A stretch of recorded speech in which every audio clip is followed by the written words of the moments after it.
नमस्कार सभी साथियों को। मेरा नाम है गार्गी सारस्वत और आप इनसाइट इंडिया देख रहे हैं। यहाँ बात निकल कर आती है कि अभिव्यक्ति की आजादी जिसके कई मायने रखे जाते हैं कि बोलने की आजादी है।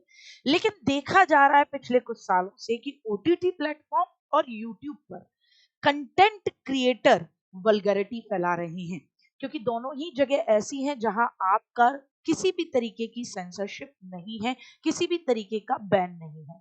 व्यक्ति चाहता है कि मैं कैसे भी करके फेमस हो जाऊं, क्योंकि आजकल फेमस होने का कीड़ा बड़ा आम है।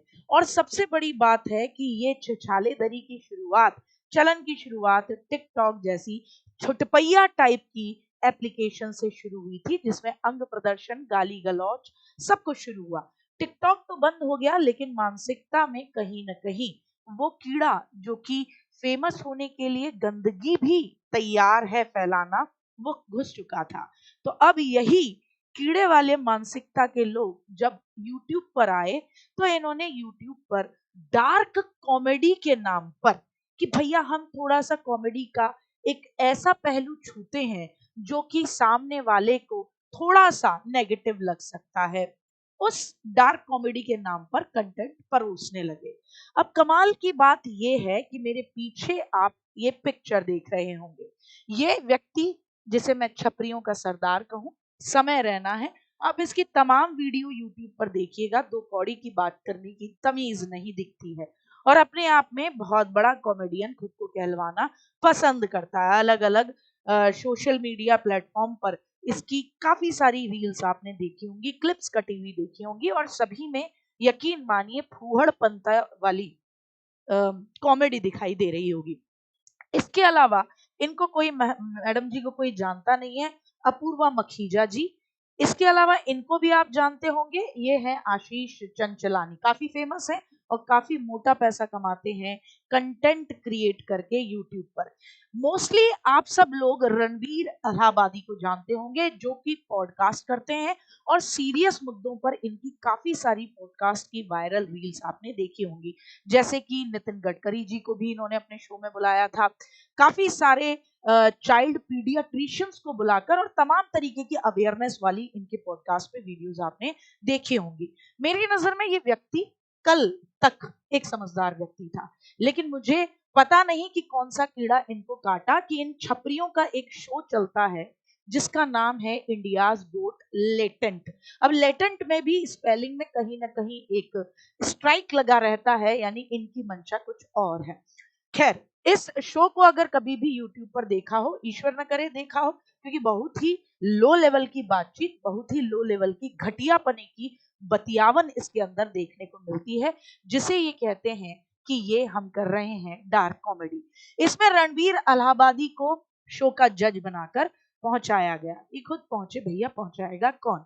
वहां जाके इन्होंने भी अपनी असलियत दिखा दी। एक सीरियस व्यक्ति जिसे कि 2024 में माननीय प्रधानमंत्री के माध्यम से कंटेंट क्रिएटर का बेस्ट अवार्ड मिला हो, अगर वो अभिव्यक्ति की आजादी के नाम पर किसी कंटेंट से ये पूछे कि भैया आपके पेरेंट्स को कभी आपने वल्गैरिटी या किसी ऐसी सेक्सुअल एक्टिविटीज में देखा है या नहीं देखा है, तो आप यकीन मानिए इस व्यक्ति की मानसिकता क्या होगी।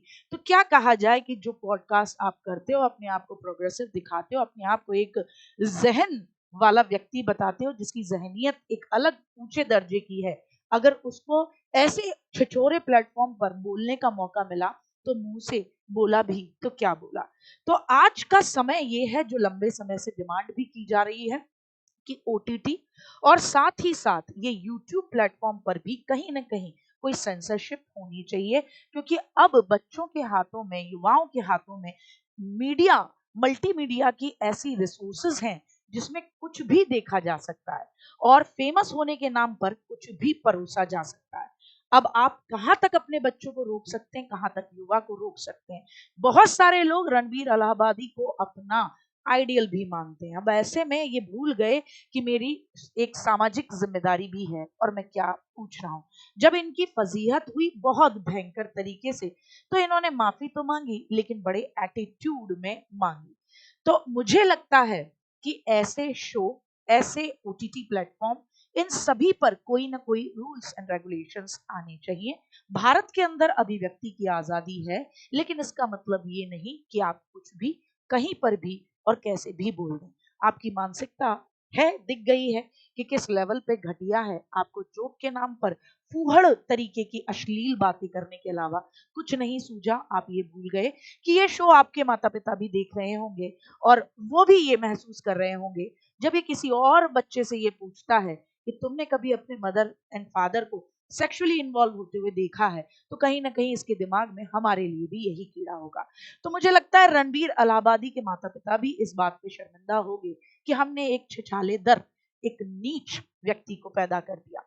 क्योंकि आपने जो बोला है, आप उसके लिए कितनी भी माफी मांगिए, लेकिन मुझे लगता है कि आप उस नैतिक दायित्व से मुक्त नहीं हो सकते जो आपके ऊपर था, क्योंकि तमाम लोग आपको देखते थे और आपने एक अलग तरीके का ऑरा बना रखा था कि मैं बहुत सीरियस कंटेंट क्रिएटर हूं। अब बात यहां आपके पाले में छोड़ते हुए दो प्रश्नों के साथ छोड़ रही हूं। पहला, क्या आपको लगता है कि किसी तरीके का बैन वर्तमान में होना चाहिए, क्योंकि युवा और छोटे बच्चे सभी आज के समय में सोशल मीडिया प्लेटफॉर्म पर हैं और इस तरीके की गंदगी रील्स के माध्यम से कट होकर सभी तक पहुंचती है। दूसरी बात, क्या इस तरीके के छपरियों को आप और हम कहीं बहुत ज्यादा तवज्जो तो नहीं दे देते, क्योंकि ये कहीं ना कहीं समाज के लिए कीड़े हैं, ये तो ये साबित कर ही देते हैं जब इन्हें मौका मिलता है। तो आपको क्या लगता है कि क्या तरीके होने चाहिए जिनके चलते ऐसे लोगों को कंट्रोल में रखा जाए कि अगर आप सामाजिक दायरों को तोड़ते हैं तो कहीं ना कहीं आपके ऊपर कुछ तो प्रतिबंध लगेंगे। कमेंट सेक्शन में जरूर जवाब दीजिएगा। मैं हूं आपकी होस्ट एंड दोस्त गार्गी सारस्वत और आप देख रहे हैं इनसाइट इंडिया। चैनल सब्सक्राइब करना न भूलें। जय हिंद, जय भारत।